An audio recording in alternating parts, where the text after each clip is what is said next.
Bago po natin simulan ang bidyong ito ay nais ko po kayong batiin ng isang mapagpalang araw para sa ating lahat. At shout out po sa lahat ng bumubuo ng Team Kalingap lalong-lalo na kay Kalingap Rab. At kung bago lang po kayo sa aking munting channel, hiling ko po sana na huwag niyong kalimutan mag-like at mag-subscribe sa aking munting channel. Salamat po. Here we go, here we go. When I'm gone, they'll remember me. Sa video natin ngayong ay pag-usapan po natin ang patungkol sa live ng isang member ng Team Kalingap na kung saan na nabanggit doon ni Kuya Jomar na sobrang namimiss niya na daw ang ating idolong si Carla. At dahil sa sobrang pagkamiss niya sa dalaga ay dinaan na lamang ito sa kanta na kung saan kinilig pati ang kanyang mga kasama at mga nanunood ng kanilang live. Kitang-kita naman talaga sa mukha ni Kuya Jomar na totoo talaga ang kanyang pagkamiss kay Carla.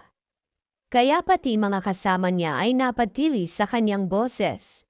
At pagkatapos nila kumanta sabay banggit ng katagang Carla, I miss you.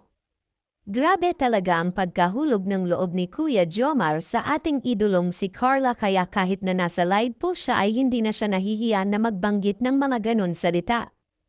Kaya Kuya Jomar, ipagpatuloy mo lang na mahalin si Carla, tiyak may magandang patutunguhan kayong dalawa kasi alam naman natin na marami ang sumusuporta sa inyong tambalan at marami rin ang nagmamahal sa inyo hindi lang sa Pilipinas kundi pati na sa ibang bansa kagaya ng ating mga overseas Filipino worker na grabe ang suporta at pagmamahal sa inyong dalawa at sa buong Team Kalingap.